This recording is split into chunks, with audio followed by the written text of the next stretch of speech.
تاریخ آپ اٹھا کے پڑھ لیں تو اس میں ہمیشہ قوموں کی زندگی میں وہ دور آتے ہیں جب انسانوں کو کنٹرول کرنے کی کوشش کی جاتی ہے. یہ جس کو ہم ڈکٹیٹرشپس کہتے ہیں، فیشزم کہتے ہیں، بادشاہت، یہ ساری جو آپ انسانی تاریخ دیکھیں تو کوششیں ہوتی ہے کہ انسانوں کو، جو اوپر بیٹھا ہوتا ہے بادشاہ یا ڈکٹیٹر، اس کی کوشش ہوتی ہے کہ انسان کی سوچ کو کنٹرول کر لے، اس کے اوپینینز کو کنٹرول کر لے، معاشرے کو کنٹرول کر لے. اور وہ کنٹرول کیوں چاہتا ہے؟ وہ معاشرے کی بہتری کے لیے نہیں چاہتا، وہ خود پوری پاور چاہتا ہے کہ وہ انسانوں کے اوپر راج کرے، بلکہ ایک چھوٹا خدا بننا چاہتا ہے، زمین کے اوپر ایک خدا بننا چاہتا ہے. اور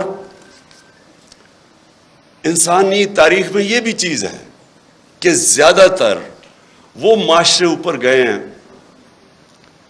جن میں آزادی ہو، آزادی رائے ہو، جو تنقید کو اجازت دیتے ہیں، جو حکمران کی اکاؤنٹیبلٹی کرتے ہیں، اس کا احتساب کر سکتے ہیں.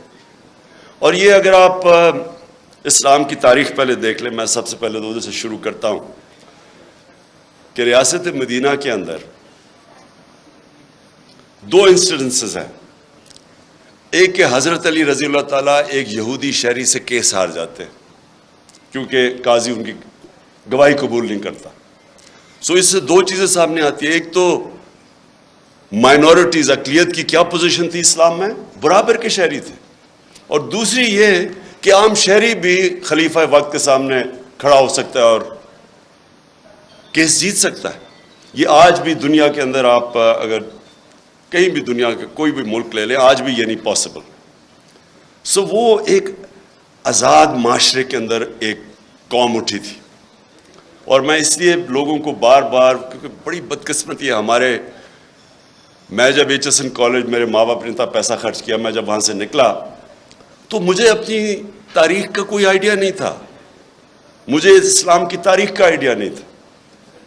وہ آہستہ آہستہ میری زندگی میں اپنے تجربے سے میں پھر اپنی زندگی ہمیشہ ایویلیویٹ کرتا رہتا ہوں، اپنی تنقید کرتا ہوں، اپنے آپ کو کوشش کرتا ہوں کہ اپنی غلطیوں سے سیکھوں.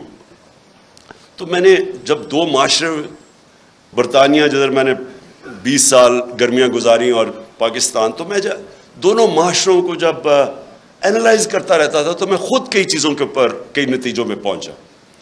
تو وہ جو دور تھا 622 سے لے کے 632 تک، جب ہمارے نبی صلی اللہ علیہ وسلم مدینہ میں آئے اور پھر دنیا سے گئے، اس کے اندر انہوں نے انسانوں کو آزاد کر دیا. یہ دیکھیں، یہ جو آزادی صحافت ہے نا، جو فریڈم آف ایکسپریشن ہے، اس سے بڑی یہ ایک حصہ ہے انسان کو آزاد کرنے کا. کیونکہ انسان کو ذہنی طور پہ جب آزاد ہوتا ہے تو وہی قومیں اوپر جاتی ہیں، وہ انسان بڑے کام کرتے ہیں، غلام کبھی بڑے کام نہیں کر سکتے. اس لیے علامہ اقبال، جو علامہ اقبال کی آپ شاعری پڑھیں تو وہ غلام مسلمانوں کو جگانے کی کوشش کر رہے تھے، خودی کو اور خودداری کو، جو ان کے کانسیپٹس تھے، وہ لوگوں کو جگا رہے تھے. کیونکہ غلامی جو سب سے بری ایک انسان کے اندر چیز کرتی ہے، اس کے اندر احساس کمتری ڈال دیتی ہے. مجھے تو بڑی اچھی طرح، ہم جب ایاز امیر کی طرح، ہم بھی پہلی جنریشن ہیں جو پاکستان میں بڑے ہوئے، آپ کو صرف میں غلامی بتاتا ہوں کہ کیا ظلم کرتی ہے ایک انسان کے اوپر، اس کے پوٹینشیل کو کیسے ختم کرتی ہے. جمخانہ کلب ہوتا تھا، پنجاب کلب، سندھ کلب. آزاد ہوئے ہم 47 میں، 74 تک سندھ کلب کے اندر آپ پاکستانی کپڑے پہن کے نہیں جا سکتے تھے، آپ کو سوٹ پہننا پڑتا تھا 74 تک. اور خیر سارے انگریزی بولتے تھے، جس طرح کے، اور میں نے بتایا اردو جب بولتے تھے تو بلاول کی طرح بولتے تھے، بارش آٹا اپنے وہ جب ویٹر سے بولتے تھے تو کہ ہم شرم آتی تھی اپنے آپ سے. سو یہ غلامی ایک انسان کے ذہن کو ادھر رکھ دیتی ہے کہ وہ اچھا غلام ہی بن سکتا ہے، ہم اچھے سوٹ ہی پہن سکتے ہیں، ہم اچھی انگریزی بول سکتے ہیں. لیکن جو ایکسپلوژن ہوئی تھی مسلمانوں کی، جب ہمارے دنیا کے سب سے عظیم لیڈر نے انسانوں کو ذہنی طور پہ فکری آزادی دی تھی، تو انہوں نے ہر چیز میں دنیا کی امامت کی تھی. سب 200-300 साल तक सारे साइंटिस्ट पाकिस्तान मुसलमान थे. तो वो जो मेरी कोशिश है कि ये जो मैं हकीकी आज़ादी की बात करता हूँ, तो मैं ये चाहता हूँ कि मेरी कौम आज़ाद हो, और सिर्फ आज़ाद कौम ऊपर जाएगी. लेकिन वो कौम तब तक आज़ाद नहीं हो सकती जब तक पहले तो हम अपने माशरे के अंदर ये जो आज़ादी राय इसको अंडरस्टैंड करें. मुझे कहते हैं लोग कि जी आपके दौर पे थे तो आपने पता नहीं कोई सख्तियाँ की. पहले तो मैं यकीन आपको दिलाता हूँ, मैंने कभी मुझे आज़ाद मीडिया से खौफ नहीं हुआ. नहीं, उसकी वजह आप डरते तब हैं, क्यों डिक्टेटर्स डरते हैं, या क्यों जब भी कोई आप देख लेना मिडल ईस्ट के अंदर जो बादशाह था वहाँ कोई आज़ादी राय नहीं है. क्यों है? क्योंकि वो कंट्रोल चाहते हैं लोगों का. करप्ट पॉलिटिशियंस, नवाज शरीफ ने, मुझे अभी भी याद है 97-98 में होगा कि वो नजम सेठी को उसने तनकीद की इसकी करप्शन पे, उसने उसको बंद करके 3 दिन मार पड़वाई. और मैं अफसोस करने गया तो अभी ये इमरान रियाज बात कर रहा था, वहाँ ये नहीं उन्होंने कहा कि मुझे बड़ी पाकिस्तानियों से कॉल आई जब नजम सेठी को उसने मार पड़वाई नवाज शरीफ ने. उसने कहा मुझे स्ट्रोप टालबोट से कॉल आई है, अमेरिका से कॉल आई है कि जी बड़ा जुल्म हो गया. क्यों ये इनको खतरा होता है? क्योंकि इन्होंने करप्शन की होती है. जब करप्शन की होती है तो इनको कंट्रोल करना होता है, और या फिर तुमने कानून तोड़ने होते हैं. मुझे एक इशू होता था. देखें, आज़ादी राय का मतलब ये नहीं कि आप लोगों की तौहीन करें, स्लैंडर करें. अब मैं, क्योंकि इंग्लैंड में मैंने केस लड़ा हुआ है अदालत के अंदर डेफेमेशन का, तो वहाँ तो अगर आज़ादी राय है तो साथ पूरा ये भी आपको चेक और बैलेंस है. आप हर कुछ किसी की पगड़ी नहीं उछाल सकते. तो लोगों को मौका मिलता है कि अदालत में जाके अपनी इज्जत बहाल करें या डेफेमेशन के केस करें. बदकिस्मती से मैं प्राइम मिनिस्टर था, मेरे ऊपर इसी नजम सेठी ने कोई बड़ी गलत बातें रखी, मैं इसको अदालत में ले गया. मेरे दौर में तो वो केस लगा ही नहीं. तो प्राइम मिनिस्टर को ही अगर इंसाफ नहीं मिलता तो बेचारे आम लोगों को क्या मिलना है. जब आपके पास आज़ादी आती है उसके साथ जिम्मेदारी भी आती है. मैंने जितना टाइम बरतानिया में गुजारा उसके साथ जिम्मेदारी होती है आज़ादी के साथ. अब मैं दूसरी चीज़ पे आता हूँ. पाकिस्तान में क्या हो रहा है? मैंने अभी अयाज अमीर ने बड़ी डिटेल्स में इस चीज़ के ऊपर बात की. मैं अपनी ज़रा एवोल्यूशन बताता हूँ कि हम जब 90s के अंदर तमाशा देख रहे थे, दोनों पार्टीज आई, 2 दफ़ा करप्शन में दोनों को निकाला गया, तो तब हमारे इन दोनों पार्टीज को देख के मेरे भी जहन में आया कि शायद कम करप्शन होगे कि अगर मिलिट्री इससे बेहतर होगी. ये हमने वहाँ की सोचना शुरू कर दिया कि इससे बेहतर तो है. वो ज़िया के ज़माने में ग्रोथ रेट भी ज़्यादा थी, इकॉनमी भी आगे थी, लग रहा था. तब वॉर चीज़ है कि तनकीद नहीं थी, तो इससे कई चीज़ें पता ही नहीं चलती थी. तो हमने भी ये सोचना शुरू किया, क्योंकि इन्होंने जो दोनों दफ़ा करप्शन में गई, इनके ऊपर पूरे दोनों ने एक दूसरे के ऊपर जो केसेस बनाए करप्शन के, कोई सरे माल था, कोई हुदैबा पेपर मिल थी. मुझे याद है फारूक लगारी जब वो केयरटेकर गवर्नमेंट आई 96 में, तो उन्होंने मुझे पूरी फाइलें दी कि बेनज़ीर और जरदारी ने $1.5 अरब मुल्क से निकाला. मैं अब बात कर रहा हूँ 96 की, और नवाज शरीफ ने भी $1.5 बिलियन मुल्क से बाहर निकाला. तो मैं तो पॉलिटिक्स में आई करप्शन के खिलाफ था. देखिए, और करप्शन जो है ना वो एक सिम्टम्स है जिस मुल्क के अंदर कानून की बालादस्ती ना हो. जिधर रूल ऑफ लॉ नहीं होता उधर करप्शन होती है. रूल ऑफ लॉ भी मैं एक्सप्लेन कर दूं कि ताकतवर के लिए जब तक आप कानून के नीचे नहीं लेके आते, वो रूल ऑफ लॉ नहीं है, वो फिर ताकत की हुक्मरानी है जो जंगल का कानून है. तो मैंने जब देखा कि ये 2 बारी लेके आए और दोनों आके, नवाज शरीफ ने जितनी देर मैं प्राइम मिनिस्टर था इससे कम टाइम में इसने 17 फैक्ट्रियां बना ली. 3 साल के अंदर 17 फैक्ट्रियां बना ली. और गवर्नमेंट, अब ये जो फर्क क्या था? मैंने बरतानिया का सिस्टम देखा हुआ था, उनकी पार्लियामेंट देखी हुई थी, उनके पॉलिटिशियंस के ऊपर मैंने जो चेक्स और बैलेंसेस हैं, जो उनकी اخلاقیات ہے وہ میں نے دیکھی ہوئی تھی. تو ہم چاہتے تھے ہمارا بھی ملک آگے بڑھے. انہوں نے آتے ساتھ ہی دونوں پارٹی مل کے سب ایسا بنانے کے لیے.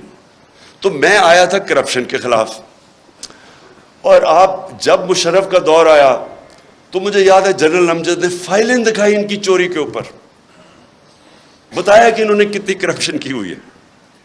اور ہم نے جنرل مشرف کی شروع میں سپورٹ اس لیے کی کہ ہم سمجھے کہ جنرل مشرف واقعی کرپشن ختم کرنے آیا ہے. وہ بعد میں پتہ چلا کہ وہ کرپشن کے نام پہ ہم سارے اس کی سپورٹ کر, وہ بھی پاور کے لیے آیا تھا. اور انہی لوگوں کو پھر این آر او دے دیا اس نے, جبکہ کسی کی رائٹ نہیں ہے کہ آپ پبلک کا پیسہ چوری ہو وہ معاف کر دے. کرپشن کا مطلب ہوتا ہے پبلک کا پیسہ چوری, چوری کا مطلب ہوتا ہے میرا کوئی چوری کرے. کرپشن ہے جو عوام کا پیسہ چوری کرے. تو اس کے پاس تو رائٹ ہی نہیں تھا کہ ان کی چوری معاف کرنا. بہرحال اس کے بعد یہ دو آیا اور انہوں نے جو 10 سال میں کیا. اب جو مجھے چیز سب سے جس پوائنٹ پہ میں آ رہا ہوں, میں ہمیشہ سمجھتا رہا کہ جو ہماری اسٹیبلشمنٹ ہے اس کو زیادہ ملک کی فکر ہوگی, اور وہ اس چیز کو ہونے نہیں دیں گے. وہ جب دیکھتے ہیں چوری تو وہ اس کے اوپر ایکٹ کریں گے. کیونکہ مجھے تھرو آؤٹ جب میں یہ اسٹرگل کر رہا تھا تو مجھے اسٹیبلشمنٹ کی طرف سے کئی دفعہ مجھے آئی ایس آئی نے مجھے بتاتے تھے ان کی چوری کے, یہ جی فلانے انہوں نے اتنی چوری کی. یہ بھی جو دور تھا ان کا 2008 سے لے کے, تب بھی مجھے وہ مٹیریل جی اس نے اتنا چوری کر لیا, وہ چائنا جا کے تو اتنی کک بیکس لے لی. یہ مجھے بتایا کرتے تھے کہ وہ جی اس کا حمزہ یہ سلمان شہباز یہ وہ چائنا پہنچا تھا کک بیکس لینے کے لیے کانٹریکٹس کے اوپر. یہ ساری انہوں نے ان سے مجھے انفارمیشن آئی تھی. اور جب میں پھر پرائم منسٹر بنا تو سارے کیسز سب کو پتا تھا کہ ان کے کیسز کون سے ہیں. اور بدقسمتی سے جو نیب تھی وہ ہمارے کنٹرول میں نہیں تھی. تو مجھے تب بھی سمجھنا ہے کہ کیسز سارے میچور ہیں, کیوں نہیں پکڑے جا رہے ہیں. تو بعد میں پتہ چلا کسی کا شفقت کا ہاتھ تھا, وہ کبھی ایکسیلیٹر دبا دیتے تھے پھر کبھی واپس آ جاتا تھا. ہم جناب دیکھ رہے ہیں تماشا, گالیاں ہمیں پڑ رہی ہیں کہ جی آپ نے وہ کسی کو نیب میں لے کے جاتے تھے تو مجھے گالیاں نکال کے اندر جاتے ہوئے بھی باہر نکلتے ہوئے بھی.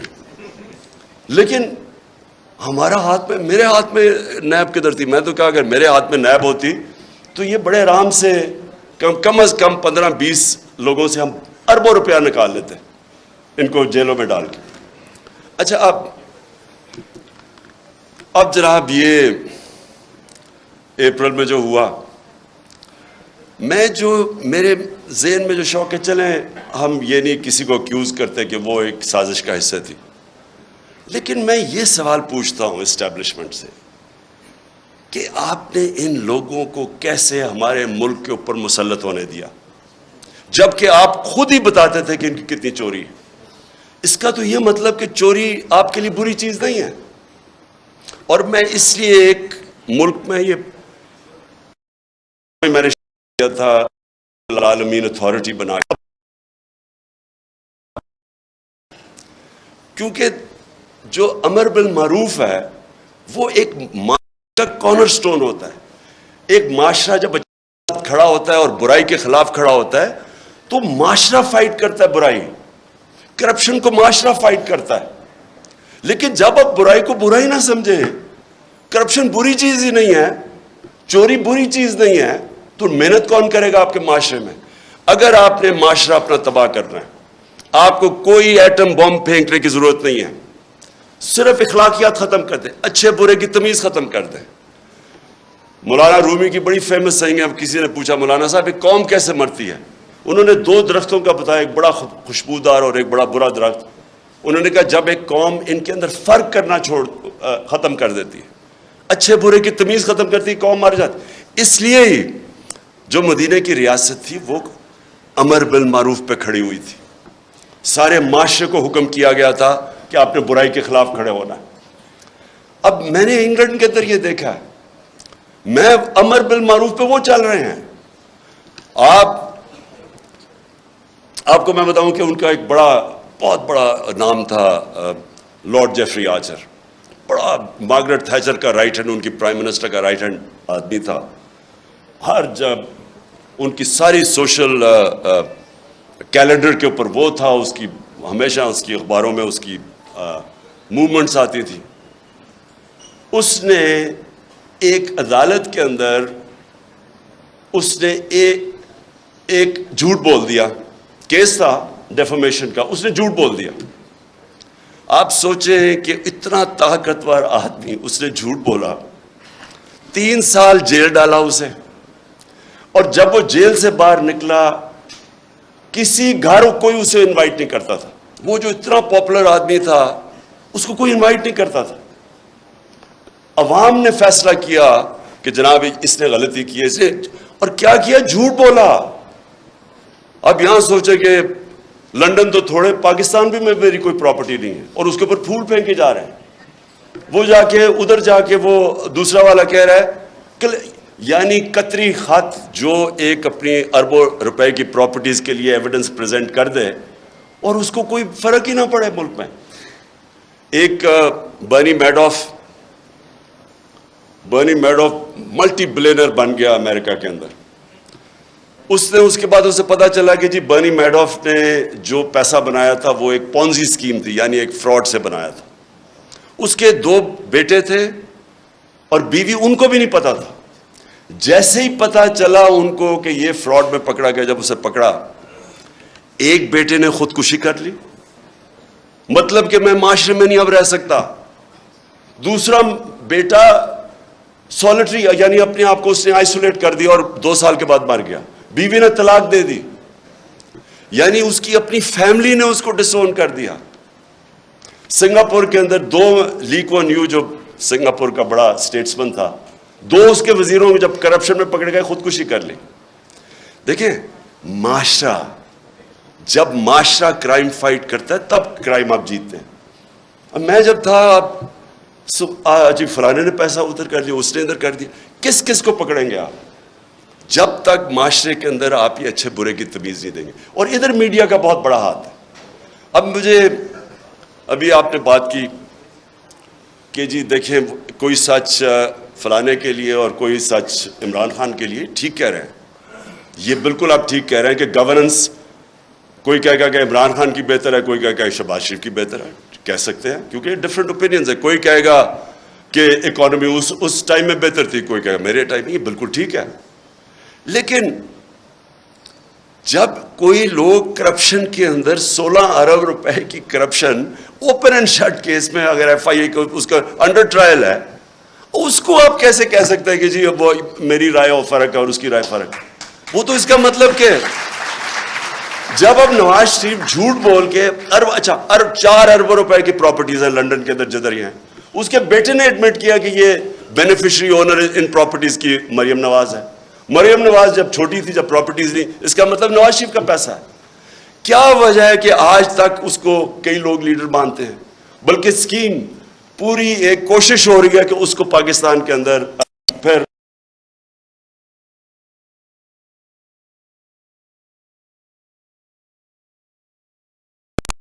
दिया।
का इंटरेस्ट, अमेरिका का इंटरेस्ट, अमेरिका की जो पॉलिसी है वो अपने इंटरेस्ट प्रोटेक्ट करते हैं।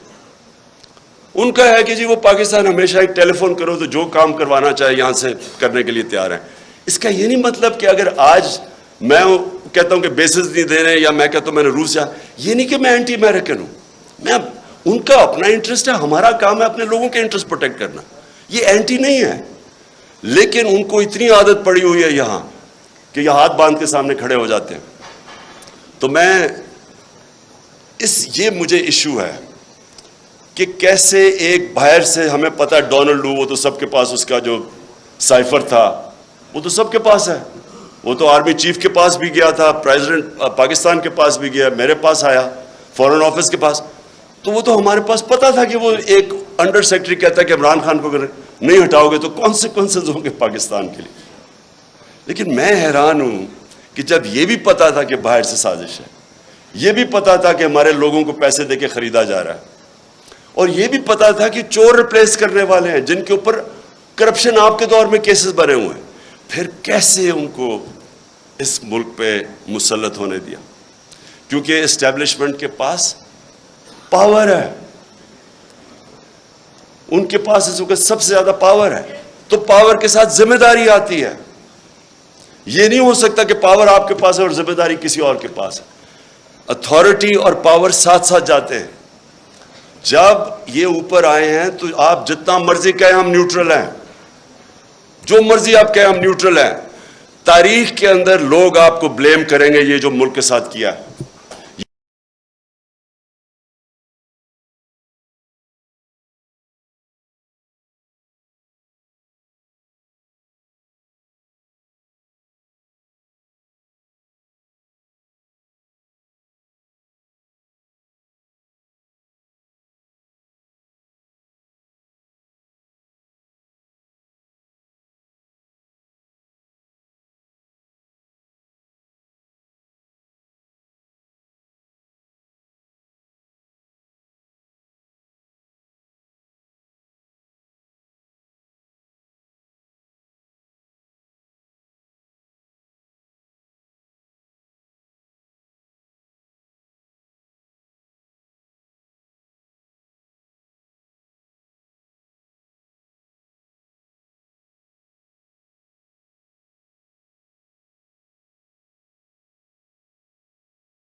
یہ ان کا فورن آفس کا ایکسپیرئنس ہے، ڈپلومیسی. اور سمیع ابراہیم، عمران ریاض، اور مجھے بڑا افسوس ہے کہ ارشد شریف. اب ارشد شریف جب سے میں وہ جانتا ہوں وہ ایک اپنی سوچ کا آدمی ہے، بہت ہی پیٹریوٹک، محب وطن پاکستانی ہے. وہ جو سمجھتا ہے کہ وہ ٹھیک لائن پہ ہے اس کو پڑ جاتا ہے، اور اس لیے اس کو لوگ دیکھتے ہیں کیونکہ ان کو پتہ ہے کہ وہ اس کا سٹانس کدھر ہے. اس جیسے آدمی کو دھمکیاں، گھر میں باہر گاڑیاں کھڑی، اس کو باہر جانا پڑا. صابر شاکر باہر چلا گیا، اے آر وائی کو بند کر دیا. اے آر وائی کا کیا قصور تھا؟ اگر شہباز گل سے اگر ایک جملہ نکل ہی گیا ہے جو کہ اس کو نہیں کہنا چاہیے تھا، جس کو غلط پرسیو کر سکتے ہیں، اس کے اوپر اے آر وائی کو کیسے بند کر دیا؟ وہ اے آر وائی کو اس جملے کی وجہ سے نہیں بند کیا گیا. ایسی باتیں کہہ بیٹھے نواز شریف اور مریم اور یہ جو या सादिक और फजल रहमान कैसी बातें कह गए फौज के खिलाफ, उनके लिए कभी ऐसी चीज नहीं हुई। उस बेचारे से जो किया है, मुझे तो पहले 2 दिन तो हमें पता ही नहीं था उसका, जब हमारा वकील मिल के आया मुझे तो तब पता चला उस बेचारे से क्या किया। यानी कितना बड़ा जुर्म होगा कि नंगा करके उसको टॉर्चर किया उन्होंने। यानी एक इंसान की डिग्निटी कि उसको पहले आप नंगा करें, फिर उसको बुरी तरह इतनी मारा और उन्होंने उसके सर के ऊपर बंद करके पता नहीं कहीं फराया, मेंटली उसे इतना टॉर्चर किया कि वो बिल्कुल ब्रेक कर दिया उसको। और उसे कलवा कह रहे हैं कि जी ये कहो कि इमरान खान ने ये सेंटेंस कहा था तुम्हें ये बोलने का। इसके पीछे उसको बंद किया हुआ और उससे जो बेचारा जो उसे हाल किया, मुझे तो यानी मेरे ख्याल में कि हमारा माशरा उधर गिर रहा है, अल्लाह करे कि इससे और नीचे ना जाए। मुझे तो शर्म आती है ये कर क्या रहे हैं, और कर क्या रहे हैं, वो इन चोरों को ऊपर मुसल्लत करने के लिए हमें एक्सेप्ट करवा रहे हैं इनको।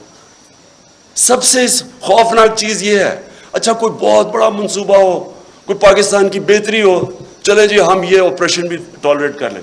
ये चोर जो 30 साल से मुल्क को पैसा चोरी कर रहे हैं, 26 साल में इनके अगेंस्ट जहाद कर रहा हूं, उनको एक्सेप्ट करवाने के लिए मीडिया का मुंह बंद, खौफ फैला रहे हैं, लोगों को डरा रहे हैं, और फिर आगे प्लानिंग कर रहे हैं कि किसी तरह तहरीक इंसाफ टूट जाएगी। हमारे लोगों को कॉल कर रहे हैं, हमारे MNAs को कॉल कर रहे हैं, हमारे सीनियर्स को अप्रोच कर रहे हैं, खौफ फैला रहे हैं उनके अंदर। और मैं इसलिए आज सारी अपनी कौम के सामने कहना चाहता हूं कि देखें ये वाकई एक पाकिस्तान का डिफाइनिंग मोमेंट है। मैं फिर से कहूंगा कि आज अमीर और मैं, हमारी वो जनरेशन है जो पाकिस्तान के साथ बड़ी हुई है। मैंने कभी अपनी कौम के अंदर ये शऊर नहीं देखा, ऐसी बेदारी नहीं देखी। फैमिलीज रात के 12-12 बजे तक जलसे अटेंड कर रही हैं। मैं जब इन्होंने जब 25 मई को यहाँ जुल्म किया तो हम बड़ी वो कंटेनर में आहिस्ता आहिस्ता जब आ रहे थे, सुबह के 6 बजे 7 बजे सड़कों के ऊपर लोग खड़े हुए थे और फैमिलीज और बच्चे लोगों ने उठाए हुए। ये कोई भी, मैं ये चैलेंज इनको करता हूं, आप जो मर्जी कर लें, जितना मर्जी खौफ फैला लें, ये जो इस वक्त इस मुल्क में बेदारी है और ये जो कौम उठ रही है, आप कुछ भी नहीं कर सकेंगे। आप जो मर्जी कर लें, ये कौम, ये जो बेदारी का और शऊर का जिन है, ये कभी बोतल में आप वापस नहीं डाल सकते। और जितना आप इसके ऊपर ऑपरेशन करेंगे और जितना लोगों के ऊपर जुल्म करेंगे, उसे शहबाज गिल से पूछ रहे जी इमरान खान खाता क्या है, पहले तो उसे कह रहे हैं कि इमरान खान के खिलाफ स्टेटमेंट दो, फिर कहते खाता क्या है। मैं आप सबको बताना चाहता हूं कि ये ऐसे नहीं वो पूछ रहे खाता क्या है कि उनको मेरी डाइट की इतनी फिक्र नहीं है। 4 शहबाज शरीफ के जो गवाह थे FIA के 16 अरब के करप्शन केस के अंदर, 4 गवाह 2 महीने के अंदर हार्ट अटैक से मरे हैं। उनको खाने का ही पता था कि वो खाते क्या हैं। उसका जो इन्वेस्टिगेटर था डॉक्टर रिजवान FIA का, वो हार्ट अटैक से मरा। जो दूसरा इन्वेस्टिगेटर था उसको हार्ट अटैक हुआ लेकिन बच गया। और ये खाते क्या हैं पता होता है तो ये फिर उनको आगे फिर कैसे उनको ठिकाने लगाते हैं। तो मैं ये आखिर में अपने न्यूट्रल्स को पैगाम देना चाहता हूं, क्या आप को फिक्र है इस कौम की? बिल्कुल याज अमीर ने ठीक बात की। आपको पता है मुल्क किधर जा रहा है? क्या किसी मुल्क की जो माइशत का इस वक्त हाल है, क्या जब तक पॉलिटिकल स्टेबिलिटी नहीं आती माइशत रिकवर कर सकती है? माइशत कैसे आपकी ठीक होगी जब एक मुल्क में किसी को वाकई नहीं पता, मुझे नहीं पता, किसी को नहीं पता कि 1 महीने 2 महीने 3 महीने में क्या होगा। मैंने अगर आज माइशत इस तरह ऊपर जाती है, दौलत में इजाफा तब होता है जब मुल्क में इन्वेस्टमेंट होती है। नौकरियां मिलती हैं, वेल्थ क्रिएशन होती है। तो जो भी इन्वेस्टमेंट करता है वो पहले देखता है कि आज अगर मैं पैसा इन्वेस्ट करूंगा तो 3-6 महीने 1 साल के बाद उसको सर्टेनिटी चाहिए होती है, उसको स्टेबिलिटी चाहिए होती है अगर पैसा उसने इन्वेस्ट कर रहा है। आज कौन इन्वेस्ट करेगा? और ये अगर यही आपका ख्याल है कि बहुत बड़ी अचीवमेंट हो गई कि जी वो अभी सऊदी अरेबिया से पैसा आ जाएगा और उधर से आ जाएगा पैसा यूएई से या चाइना ने, इससे तो ये तो कैंसर का इलाज डिस्प्रिन से कर रहे हैं आप। अगर वेल्थ क्रिएशन ही नहीं हो रही और आप कर्जे लेते जा रहे हैं तो कर्जे तो वापस करने हैं आपने, तो डेट सर्विसिंग तो बढ़ती जा रही है। हम जब पहला साल था तो जितना हमने टैक्स इकट्ठा किया आधा टैक्स चला गया डेट सर्विस, कर्जों पे सूद देने पे, तो सारे मुल्क के लिए आधा टैक्स रह गया। सो इसलिए ये कोई हल है कि आप समझे कि थोड़े कर्जे आ गए तो चलो थोड़ा और मुल्क आगे चल जाएगा? हल इसका ये है पॉलिटिकल स्टेबिलिटी में, और पॉलिटिकल स्टेबिलिटी सिर्फ आएगी फ्री एंड फेयर इलेक्शन से। इसके अलावा साफ और शफाफ, मैं आज चैलेंज करता हूं, साफ और शफाफ इलेक्शन के अलावा मुझे कोई बता दे कि पाकिस्तान में स्टेबिलिटी कैसे आएगी। और पॉलिटिकल स्टेबिलिटी नहीं आएगी, इकोनॉमिक स्टेबिलिटी नहीं आएगी, और इकोनॉमिक स्टेबिलिटी नहीं आएगी तो ये मुल्क तो नीचे जा रहा है, कर्जे चढ़ते जा रहे हैं, हल तो किसी के पास है ही नहीं। इसलिए मैं अपने न्यूट्रल से आखिर में ये कहता हूं कि अभी भी वक्त है, अभी भी टाइम है, अपनी पॉलिसीज रिव्यू करें। बंद कमरों में कई दफा फैसले होते हैं, वो फैसले अच्छे नहीं होते। आपको रिव्यू करने चाहिए और सोचना चाहिए कि हमने, ये मुल्क 22 करोड़ के लोग हैं, यंग पॉपुलेशन है, 60% आबादी हमारी 30 साल की उम्र से कम है, इनको नौकरियां चाहिए। और अगर इस वक्त सही फैसले नहीं होंगे और ये कंपाउंड फेलियर किया जाएगा कि इन्हीं लोगों के ऊपर कोशिश करेंगे कि सख्ती करके, ऑपरेशन करके कहीं हम इन चोरों को एक्सेप्ट कर जाएं, मैं अपनी तरफ से तो कहना चाहता हूं इनके नीचे